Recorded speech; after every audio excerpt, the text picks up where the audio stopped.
Bismillahirrahmanirrahim. Students, Assalamu alaikum. Today we are going to discuss electric intensity between two oppositely charged parallel plate. Third, application of Gauss's law. Question इसका long question के तौर पर कैसे आता है बनके, find the electric field intensity between two oppositely charge parallel plate.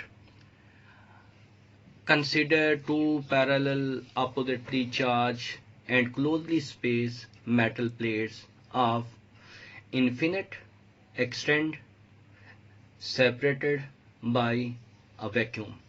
आपके पास दो अपोजिटली चार्ज पैरेलल प्लेट हैं, ये मेटल की बनी हुई है, इनके दरमियान स्पेस बहुत ही कम है और है क्या है, वैक्यूम है, डिस्टेंस बहुत कम है. Under these condition the charges are essentially concentrated on the inner surfaces of the plates. क्योंकि चार्जेस एक दूसरे के करीब हैं और अपोजिट हैं, अपोजिट चार्जेस के दरमियान फोर्स ऑफ अट्रैक्शन होती है, जिसकी वजह से ये चार्जेस जो है वो इसकी इनर सरफेस पर ही फॉल करेंगे. तीसरा पॉइंट है कि इलेक्ट्रिक फील्ड लाइंस पॉजिटिव से स्टार्ट होती हैं और एंड कहां पर होती हैं, टर्मिनेट कहां पर होती हैं, नेगेटिव पर. The field line starts from positive charge on the inner face of a one plate and terminate on negative charge on the inner face of a other plate as shown in figures. Thus the charges are uniformly distributed on the inner surface of the plates with surface charge density. surface charge density को हम sigma से represent करते हैं. Surface charge density होती क्या है, charge per unit area is known as surface charge density, where A is the area of the plate, Q is the amount of charge on either of the plates. अब यहां पर आप electric field intensity को calculate करना चाहते हैं, ये हम पहले बात डिस्कस कर चुके हैं कि यहां पर भी आप इलेक्ट्रिक फील्ड इंटेंसिटी को कैलकुलेट करना चाहते हैं, वहां पर हम गॉसियन सरफेस लेंगे. गॉसियन सरफेस के बारे में just 3 word. Any hypothetical close surface. Any का मतलब उसकी शेप कोई भी हो सकती है, जैसे आपने पहली एप्लीकेशन में कहा उसकी स्फेरिकल शेप है, दूसरी एप्लीकेशन में कहा आपने उसकी सिलेंड्रिकल शेप है, सिलेंडर शेप में है, और इस जो थर्ड वन एप्लीकेशन है इसमें हम उसको बॉक्स शेप में लेते हैं. एनी का मतलब कोई भी शेप हो सकती है, किसी फॉर्म में भी हो सकती है. हाइपोथेटिकल का मतलब वो इमेजिनरी है, और तीसरी कंडीशन उसके लिए है कि वो क्लोज सरफेस है, ओपन सरफेस नहीं है, किसी साइड से वो ओपन नहीं है. Now imagine a Gaussian surface in the form of hollow box. यहां पर हम जो गॉसियन सरफेस ले रहे हैं वो हॉलो बॉक्स की सूरत में ले रहे हैं. कंडीशन क्या है, with its top inside the upper metal plate, और उसकी जो टॉप सरफेस है उसकी जो मेटल प्लेट है उसके इनसाइड होनी चाहिए, and it's bottom in a space, और ये जो बॉटम है जो दोनों अपोजिटली चार्ज प्लेट हैं उसके दरमियान जो स्पेस है उसमें होनी चाहिए. Dotted lines show Gaussian surface. Gaussian surface को एक्सप्लेन करने के लिए आपके पास वंस अगेन ये अपोजिटली चार्ज मेटल प्लेट्स हैं, और फर्ज करें ये आपके पास है बॉक्स. अब बॉक्स की टोटल कितनी साइड्स हैं, बॉक्स की जो टोटल साइड है बेटा 1 2 3 4 और ये 5 और टोटल 6 साइड्स हैं.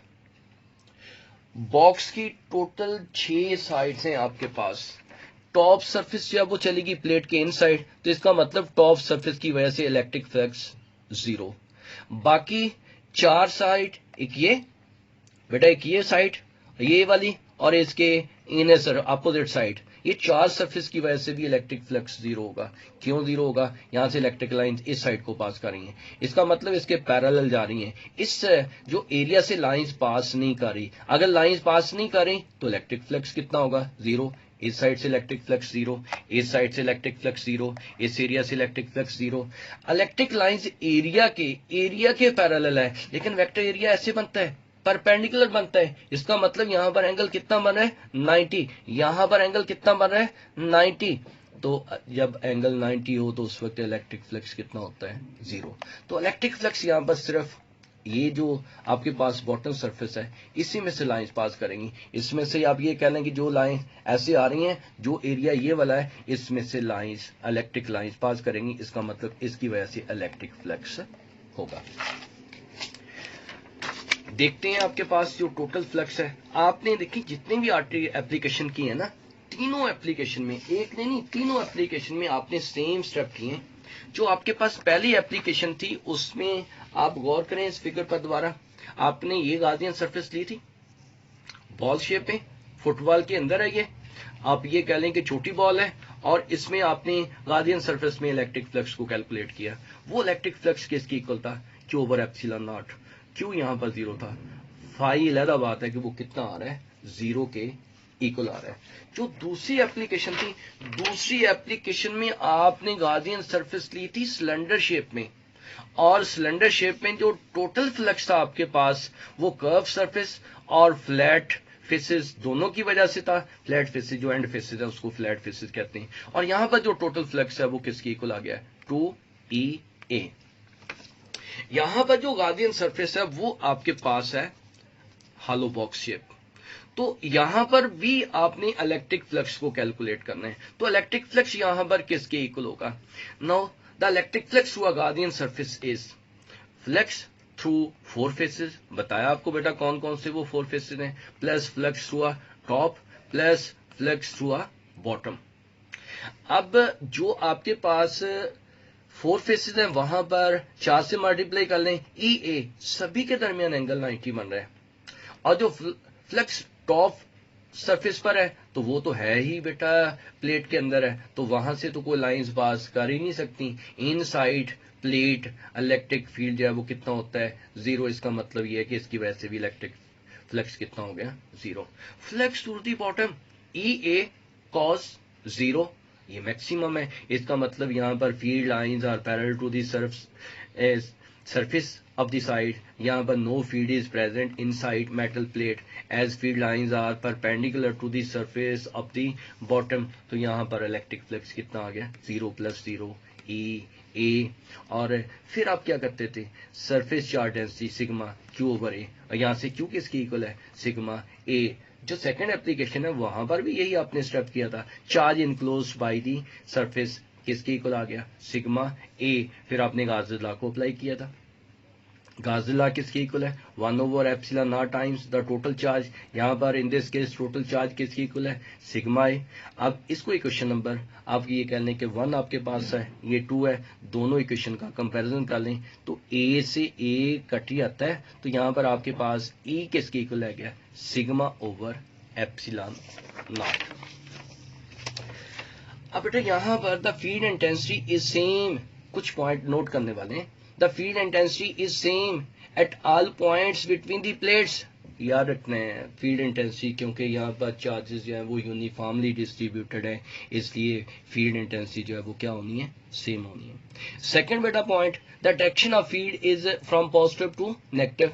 ये आपको पहले ही पता है कि इलेक्ट्रिक फील्ड की डायरेक्शन जो है वो हमेशा पॉजिटिव से नेगेटिव की तरफ होती है, because the unit positive charge anywhere between the plates would be repel from the positive charge and attack to negative plates, and these forces in a same direction. अगर आप इसको वेक्टर फॉर्म में लिखना चाहते हैं तो वेक्टर फॉर्म में E किसकी इक्वल आ जाएगा? Sigma over epsilon naught R unit vector, where R is a unit vector directed from positive to। Next student हम डिस्कस करते हैं जो प्रीवियस आर्टिकल हमने डिस्कस किए उससे रिलेटेड कुछ ऑब्जेक्टिव। बिस्मिल्लाह करते हैं। When the area element is held at an angle of 0 degree with E, then electric flux becomes. देखिए बेटा ये कौन सा केस बनता है? एरिया एलिमेंट से वो कहता है एरिया एलिमेंट। देखें ये आप डिस्कस ऑलरेडी कर चुके हैं। इस सेकंड केस पर देखें, यहां पर बेटा ये आपके पास एरिया है, वेक्टर एरिया की बात नहीं की, आपने ख्याल करके चलना है कि किसकी बात हो रही है? एरिया की बात हो रही है। तो एरिया जो है वो फील्ड लाइन के पैरेलल है। जब एरिया फील्ड लाइन के पैरेलल होता है तो वेक्टर एरिया जो है वो कैसे होता है? फील्ड के परपेंडिकुलर। और उस वक्त एंगल कितना होना है, वेक्टर एरिया का एंगल लेना है जब अपने फ्लक्स देखना है, तो फ्लक्स कितना होगा, 0। अगर वो बात करता है वेक्टर एरिया की, बेटा बात वो किसी की भी कर सकता है, जैसे उसने वेक्टर एरिया की बात नहीं की, तो यहां पर उसने बात किसकी की है कि इलेक्ट्रिक लाइन जो है वो एरिया के कैसे है, पैरेलल है, यानी एंगल इलेक्ट्रिक लाइन और एरिया के दरमियान कितना है, 0। तो फ्लक्स कितना होगा बेटा, मिनिमम होगा। Electric flux due to a box containing an electron and positron is, बेटा वो कहता है कि आप बताएं आपके पास एक बॉक्स है, उसमें एक इलेक्ट्रॉन और एक पॉजिट्रॉन। पॉजिट्रॉन के बारे में याद रखना है, पॉजिट्रॉन जो है वो पॉजिटिव इलेक्ट्रॉन है, प्रोटॉन नहीं है। प्रोटॉन की मैस में और इलेक्ट्रॉन की मैस में फर्क है। पॉजिट्रॉन को आप सिंपल प्रोटॉन नहीं कह सकते, पॉजिट्रॉन को आप पॉजिटिव इलेक्ट्रॉन कह सकते हैं, यानी जितनी मैस इलेक्ट्रॉन की है उतनी ही मैस पॉजिट्रॉन की है, जितना चार्ज इलेक्ट्रॉन का है उतना ही चार्ज पॉजिट्रॉन का है। अब आप ये बताएं कि वो कहता है एक बॉक्स में इनक्लोज कर दिया इन दोनों को, तो बताएं वहां पर इलेक्ट्रिक फ्लक्स जो है वो कितना होगा। देखें ये हम डिस्कस कर चुके हैं ऑलरेडी कि अगर लाइंस किसी सिस्टम से, एरिया से जितनी इन हो रही हैं उससे ज्यादा बाहर आ रही हैं, तो इसका मतलब इलेक्ट्रिक फ्लक्स पॉजिटिव होता है। इसका मतलब इसके इनसाइड कोई सोर्स है, कोई पॉजिटिव चार्ज पड़ा है। लेकिन जितनी लाइंस इन हो रही हैं उससे कम अगर एग्जिट कर रही हैं तो इलेक्ट्रिक फ्लक्स नेगेटिव है। जितनी लाइंस इन हो रही हैं उतनी ही आउट हो रही हैं, तो इलेक्ट्रिक फ्लक्स न्यूट्रल, 0 भी कह सकते हैं। अब यहां पर इसी तरह का केस बन रहा है, एक इलेक्ट्रॉन है और एक पॉजिट्रॉन है, पॉजिटिव की वजह से लाइंस इन होंगी, नेगेटिव की वजह से एग्जिट करेंगी। इसका मतलब जो नेट इलेक्ट्रिक फ्लक्स बनना है वो किसके इक्वल बनना है, 0। Which of following is true for epsilon R.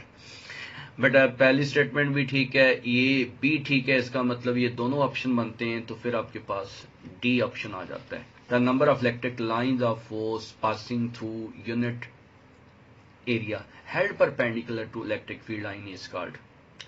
बेटा इसको आप इलेक्ट्रिक फ्लक्स नहीं कह सकते। इलेक्ट्रिक फ्लक्स क्या होता है, the number of electric lines of forces passing through a certain area.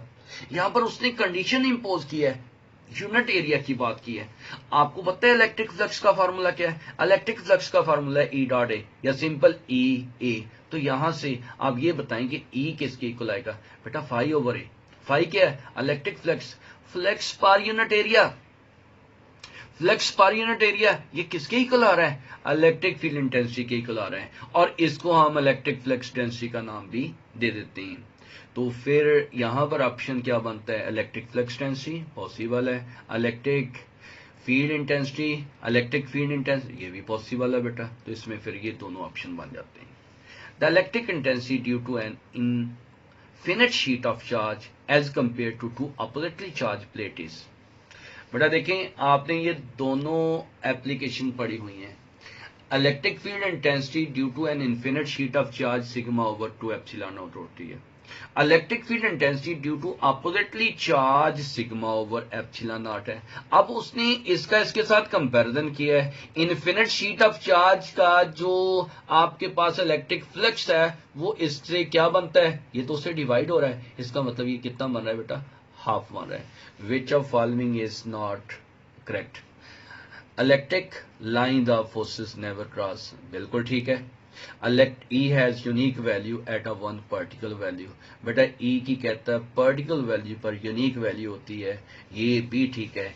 और E has same value at each point। बेटा कहता है कौन सी स्टेटमेंट गलत है, ये स्टेटमेंट गलत है। कैसे गलत है, कहता है E has same value, E की वैल्यू चेंज ही नहीं होती, जबकि आपको पता है E R के स्केयर के इनवर्सली प्रोपोर्शनल है। इसका मतलब अगर आप R को चेंज करते हैं तो E की वैल्यू चेंज होती है, तो फिर यहां पर ये ऑप्शन जो है वो गलत बनती है। E has same value at each point. अल्लाह हाफिज बेटा।